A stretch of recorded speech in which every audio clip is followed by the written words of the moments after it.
여러분 안녕하십니까? 이어서 대구 경북 소식 전해드립니다. 대구시가 달성군의 건립을 추진했던 국립근대미술관을 포함한 문화예술허브가 결국 원안대로 북구에 조성된다는 보도가 있었습니다.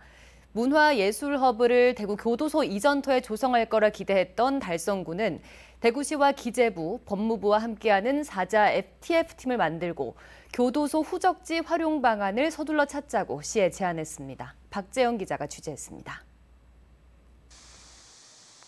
달성군 대구 교도소 후적지에 국립근대미술관과 뮤지컬 컴플렉스 같은 문화예술 허브를 건립하겠다던 대구시의 계획이 무산됐습니다. 원안대로 북구의 대구시 산격청사 자리로 가게 됐습니다. 시청사 이전 지연 문제로 애초 북구에서 달성군으로 건립을 추진했다가 다시 북구로 변경되는 등 대상지가 오락가락한 겁니다. 문화예술 허브 조성지를 산격청사에서 달성군 대구교도소 후적지로 바꿔달라는 시의 요청을 문화체육관광부가 최근 수용할 수 없다고 밝혔기 때문입니다. 문체부 입장에서는 여기를 폐기를 하고 다시 그쪽으로 신설로 이렇게 가야 되면 국회 동의를 다시 구해야 된답니다. 이게 위치만 바꾸는 게 아니고 여러 가지 절차가 까다롭고.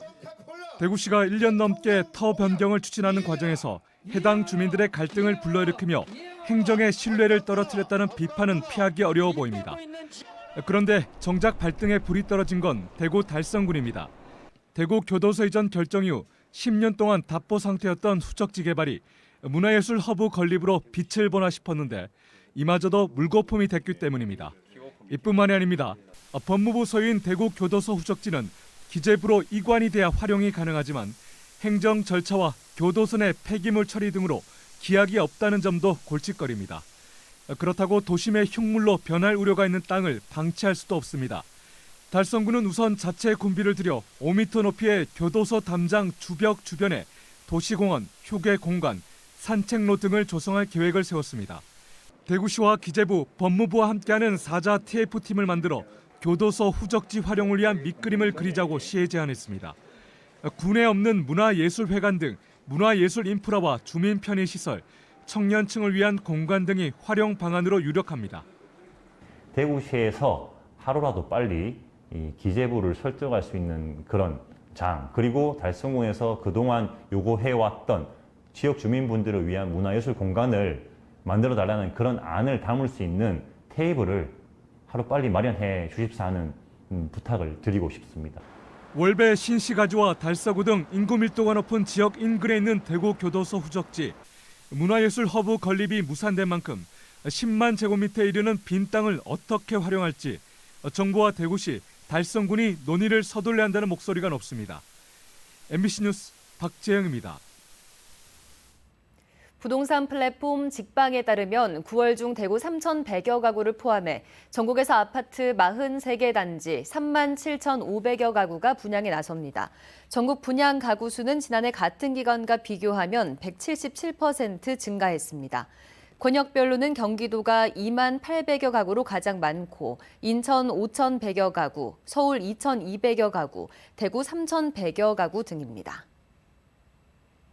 대구시 특별사법경찰이 추석을 앞두고 명절 성수식품에 대한 원산지 표시 위반 행위를 포함한 식품안전관리 특별단속을 오는 13일까지 실시합니다.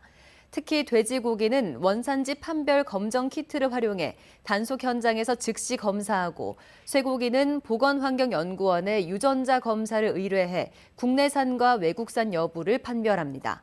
단속에 적발된 중대한 위반 사항에 대해서는 수사 후 검찰에 송치하고 경미한 사항은 현장에서 즉시 시정하도록 지도할 방침입니다.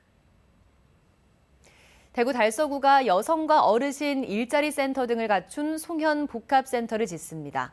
달서구는 오는 2025년까지 사업비 101억 원을 들여 경로당과 신달서 여성 새로 일하기 센터, 어르신 일자리 작업장, 재활용 작업장 등을 갖춘 지하 2층, 지상 4층 규모의 복합센터를 건립하기로 했습니다. 이상으로 MBC 뉴스를 마칩니다. 여러분 고맙습니다.